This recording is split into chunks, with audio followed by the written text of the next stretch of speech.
Well, it's a pleasure now to meet another one of the Baltimore Ravens rookies for 2026. He heard his name called in the fifth round of the draft. He is a tight end out of Alabama by way of Washington, by way of Cal Poly, but really Baltimore is the home that matters at this point. He's Josh Cuevas, and he's with us now here on GCR. Josh, it's Glenn. It's great to meet you, man. Thank you so much for taking the time for us. No, I appreciate you. Thank you for having me on. Josh, I have been diving in on your story, man, and it's really wild to me. Like the Mhm. idea that a human being that looks like you and can play football the way that you can play football did not have a lot of opportunities ahead of him coming out of high school. Can you kind of take me back to that moment? And if I had told you then, hey, by the way, in a couple of years, you're about to be a Baltimore Raven, like what would you have said to me at that point? Yeah, honestly, it was never really kind of like in the cards for me. When in reality, kind of just looking at my story and kind of like how I grew up. But I mean, it was so surreal kind of hearing my name called and, looking back at my process and, the things I've been through, the adversity that I've had to face. But, I've had good people around me and I'm thankful that I'm in the position that I am now. And I couldn't be any happier here in Baltimore. Is it as simple as you just needed the opportunity, or did something about you, your game, also need to change from that point to give you this chance to now be in the NFL? Yeah, I feel though as though like I just needed one opportunity. I just needed to get my foot in the door and then I'm gonna run with it. I've done that at every single place that I've been. When I went to Cal Poly, I was an extremely just kind of raw athlete. And I didn't start playing tackle football until my freshman year of high school. So I didn't really know the ins and outs of football, the X's and O's. My football IQ, wasn't where, other people my age at the time would have been. So Cal Poly really kind of had to turn me into kind of a football player. Hmm. But yeah, that one opportunity that I got to go to Cal Poly, recruitment was during COVID. So not a lot of coaches could really see me. And, I was dependent on, sending emails, sending videos of me catching balls, running routes, things like that. But I mean, they gave me an opportunity and I completely ran with it. Um, and then had a good sophomore year there and then ended up having the opportunity to go to Washington, play at the FBS level. And some of the most fun times I had playing football, going to the national championship with that 2023 Washington team, meeting all those guys, playing with Roger Rosengarten, who I got to see back over here, meeting up with him again. It's been great. But yeah, I just needed one opportunity at Washington, and I ended up getting it. Did a lot of special teams, big special teams guy over there. Had a few plays on offense going into the year. Then finally, that opportunity at Bama arose, and I ended up taking that as well. So I definitely say a lot of this was definitely just kind of having one opportunity, getting one foot in the door, and then just running with it. So hopefully, I can do that here and have a successful career with the Man, with the Ravens. that's so well said, Josh. That's so cool, right? Yeah. At any point when you were going through that, when you were writing to coaches and that, did you ever have a moment where you thought maybe it's not worth it? Like maybe I'm trying too hard and it's just not meant to be, or were you always, I know I'm gonna get the chance and I know when I do, I'm gonna make the most of it. Yeah, it's pretty much the latter of what you said. I never really let a negative thought kind of complete itself in my mind, and I just kind of kept pushing, kept pushing, kept pushing. And I was really reliant on my high school coach. He had actually played at UCLA himself. He had great connections, stuff like that. So he was getting coaches to kind of reach out to me, just kind of see this guy. At the time, just extremely raw athlete, just pretty much bigger than everybody around him at the school that he went to, and just kind of selling me as a guy that you couldn't pass up on. And I was extremely grateful for that because Cal Poly ended up pulling a trigger on me. But going through that entire recruiting process, there was some doubt for sure. But I had reassurances from my parents, from friends, from other family members, like you got this. Something's gonna come up. Because the dream was always play a professional sport, no matter what it was. I played baseball, I played basketball, I played water polo, and then ultimately I ended up playing football. So I felt as though I was going to get an opportunity at least one of those. But that was kind of like my thought process throughout that whole recruiting process, and it was just never let a negative thought complete itself in my mind. Hmm. Hmm. Man, that'll stay with you, right? That'll stay Yeah, with you. absolutely. Josh Cuevas, the Baltimore Ravens, is with us here on GCR. Josh, that process going through it, I can hear how it's shaped and molded you, right? But like, I would assume that you're falling back on some of those feelings. You know, you come in as a fifth round pick, nothing is guaranteed, right? Like, I assume that you're open to that, that you welcome that and say, I love that I've got to go prove myself because I'm pretty good at going and Mhm. proving myself. Yeah, absolutely. And I mean, nothing in my life, or what I've been told my entire life, nothing is guaranteed. Absolutely not. You still have to put in the work. You get here, you're a rookie, you're a small fish in a large, pretty much ocean now with the professional side of it.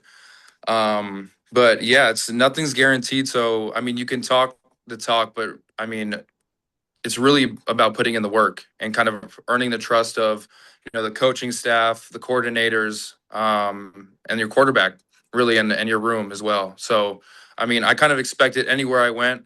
Coming in as a rookie, didn't matter if I was a first round pick, if I was a seventh round pick, or fifth round pick. I knew I had to put in the work, and ultimately, I've been doing that my entire life. So, and look where it's got me. So, Oh, no mhm. doubt about it. Josh, a lot has been made about your versatility and the way that teams can use you, that it's not just, we think about the tight end position and like it's anything from guys that are basically lining up outside as wide receivers, and Isaiah did a lot of that during his time here to I know you've referenced like I could play some H-back, like if Yeah. that's what they needed from me. What is it? How do you become that type of versatile? And how confident are you that those skills translate to the NFL that you can do any of those things as called upon in Declan Doyle's offense? Yeah, it's really comes down to your willingness to do it. At Alabama, they used me as a very versatile tight end. Like you said, lining me up outside, lining me up at H back. But it was more so about my willingness to do it, and the coaches saw that, and having the confidence of diving into it 100% and really just putting yourself in that position to be successful in your preparation and your kind of mindset going into it. So a lot of it was majority of just your willingness to do it. And the coaches saw that in me, and ultimately it opened up many doors for me to line up outside, or line up in the slot, in line, attached to the hip, or in the backfield. And through that willingness, it really caught the attention of the coaches, and it earned their trust pretty quick. I mean, I can only imagine that like that's going to be something that's going to be very beneficial for you moving towards the pro side of your career. Mhm. I was talking to Matt Hibner last week, and he said you guys actually got the opportunity, maybe in the process, to get to know each other a little bit, and We did. that's kind of carried over. Can you tell me what that means to you? Obviously, hey, this is pro ball. Everything's a competition, but what it means to have someone that's going through it the same way that you are, that maybe you've gotten to know a little bit, and that you can kind of go through this thing together as you make this adjustment to the pro level. Yeah, at the end of the day, it really is a competition between one another, but we understand that we're kind of in the same position right now. Coming into a new system, learning the playbook, learning new terms, and I mean, they're being thrown at us from every which direction. So just kind of getting together and already having that solid foundation from us meeting at the Senior Bowl and the Combine, like it definitely helps a lot. Just kind of starting conversation and getting things going. There was really not that kind of awkward stage of, hey, nice to meet you, like my name Yeah. is Matt, or my name is Josh, like something like that. There was never really any of that. So I mean, once we got here, we just kind of said what's up to each other and kind of embraced each other, like with open arms, and we knew what we were about to get into. So at that point, it was really just kind of putting in the work and just trying to help each other out, learn the playbook, bouncing ideas off of one another, and really just using each other as tools just to really kind of succeed going into this rookie year. It's interesting. I'm assuming you're in the facility right now, right, Josh? I am. I'm in the tight end room. Yeah. Okay, so I'm looking up at this picture Yeah. of Mark up above you, and I'm Yeah. thinking to myself, like, Yeah. this organization, the history with tight ends, and Mark right now, but he was part of a draft class with two tight ends, right, with him and Hayden Mhm. Hurst. But the number of guys, Nick Boyle, one of the great blocking tight ends of this era, and obviously a Hall of Famer, and Shannon Sharp and Dennis Pitta and Todd Heap. It goes on and on and on. I know that coaches change and there's new coaches even this year, so like nothing, but like, does that register with you at all? Like when you get and when you find out it's Baltimore, I'm sure there's excitement about Lamar Jackson, there's excitement about a winning franchise, but does Mhm. their history with the tight end position register with you in particular when you get that call? Absolutely. I mean, kind of when you think about the Baltimore Ravens organization, there's a rich history of good tight ends within this program. And being able to learn from, somebody like Mark Andrews, who's been through it, who's on his, I think, ninth season now. So I mean, he's a seasoned vet. He knows what it takes to kind of get to a championship, get to that level. And ultimately that's what I'm really looking for. And just kind of being a sponge early on and just taking in information and kind of learning the ropes of how to be that NFL tight end. And I mean, you really can't ask for anybody better to learn under other than Mark Andrews. And somebody who's done it before, somebody who's kind of, like I said, teaching you the ins and outs, and showing you how to practice and how to play and how to prep your body for practices, and just kind of seeing his work ethic around the building, and you're trying to emulate that. So immediately, kind of walking into the building, you have all these different role models. You have all these pictures around the tight end room of all these great tight ends, and there's not a single second that you're going to forget that tight ends are a valuable position in this offense, and hopefully it continues to be that way. And you got the opportunity to meet Ozzy? I did a few Man, times. Yeah. man, like what obviously you didn't watch Ozzy. Like I recognize that you're far too young to have been able to watch Yeah, Ozzy, but I know that he could be the governor of Alabama at any point if he chose to run. absolutely. What does that mean to you that now, like again, you say a couple of times, like you're just around Ozzy Newsome, like he's kind of part of your life Yeah. now. Yeah, I never in a million years would I have thought. I mean, we continuously talk about, or we have talked about all the different tight end records that were held at Alabama and all the guys that kind of went through the tight end room. And I mean, Ozzie Newsome, he's the number one guy up there. So once I got that call on draft day and Ozzie hopped on the phone, I kind of knew that I was going to be in a good space for myself and my future, just because first off, I had another Alabama guy in the building. Seeing him at that first rookie minicamp practice, just out there observing the practice, and first thing he says to me is "Roll Tide, man," and all you can do is kind of give him a roll tide, shake his hand. It's like, man, it's so nice to meet you. And we've talked about you a million times at Alabama. And I mean, they're going to continue to talk about him because, I mean, he created a legacy. And I mean, having that just a legend walk around the building, it's something surreal. And, not a lot of programs really have that. But I'm grateful that I have Ozzie Newsome around. And, I'm able to bounce ideas off of him whenever he's around. And he's an open book. That's really cool, man. It is Mhm. really cool to hear you talk about that and what that must mean. I'm Yeah. assuming the other Alabama guys, obviously, you clearly did not play with Derrick Henry or Marlon Humphrey. Hmm. But like at any point, did you meet any of those guys? Did they ever come back? Did you have a conversation? And like, have you kind of thought about what that means that you're going to be on the same team with a couple of Alabama legends like that? Yeah, it's crazy. And I mean, there's a little bit of a scarcity within the Ravens program of Alabama players. I mean, you have Marlon and Yeah, you it's have so Derek. crazy. It's so crazy you said that because somebody would say, "Well, wait, there's three, right?" But like Yeah. in Ravens history, I don't know because obviously Ozzy Mhm. is like that's probably the fewest there's ever been on Yeah. the Ravens Really. I mean, roster. and you have other teams like the Philadelphia Eagles, who, I mean, Yes. they're pretty much, their roster is made up of like Alabama, Georgia guys, and stuff like that. But I did get to meet Derrick Henry during one of these earlier in the week during one of these practices. He's a man of few words, I will say that. But kind of came up to me. He's just asking me, "Were you at Bama? Like, how long were you at Bama?" Stuff like that, and we were just kind of chopping it up a little bit. It was a little short conversation just because we had to get to work pretty soon. But he's a great guy. Great conversation. Kind of left the conversation with B Sci-Fi for life, which is pretty much the football kind of fraternity that Alabama has. Okay. I've And never just heard that, kind but of, it's B-side five for life. That's what. B sci-fi, yes, sir. Okay, is hmm there a story behind that or? I'm not really sure kind of like who created the foundation of it, but anybody who kind of rolls through the Alabama football program, they're a part of that brotherhood. They're a part of that fraternity of guys who've went through that program because being in Alabama, it's no easy feat. So kind of creating that togetherness and having other guys that are in the same position as you and you can grow and kind of develop together. It truly means something. So Well, whenever we kind of say like be sci-fi, it really means a brotherhood. And so with these other like Alabama football alumni like Derrick Henry and Marlon Humphrey, it's a forever kind of thing. It's a forever brotherhood. So that's kind of like the true meaning behind it. that's really cool, man. I love that. Mhm. Josh, I brought it up earlier, but I need to hear it in your words. You're going to be catching passes from Lamar Jackson.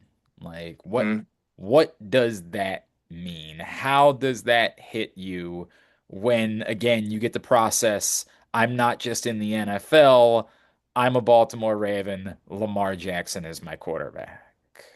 Yeah, it's pretty insane. I mean, when I got drafted to the Ravens, a bunch of my family and friends were around me, and they're like, "Oh my God, you're gonna meet Lamar Jackson. You're gonna meet all these different guys." But I mean, the first name that always comes up is Lamar Jackson, and I mean, it's not something that you take lightly. Absolutely not. But everybody knows I mean, he's one of a kind, legendary quarterback, one of the best in the league right now, if not the best. So just kind of like myself in my position right now, it's kind of all about earning his trust and him being able to feel confident that if he throws a ball my way, we're going to get yards, we're going to secure a catch, something like that. But kind of he's also somebody that I kind of want to emulate like my process around and kind of see how because I mean he's had so much success and he's going to continue to have a lot of success. But his process is how he gets to that success. So kind of looking around, seeing all these other different guys and learning from one of the best is definitely something that I want to do. And so, like I said earlier, kind of being that sponge and just kind of being around those guys, it's a pretty crazy feeling, knowing how far I've come to kind of get in this position. But at the end of the day, we're all teammates. We're all trying to strive for Yep. the same goal, and we're gonna do everything in our power to really get to what we want. And I mean, Lamar Jackson, he's gonna take us there.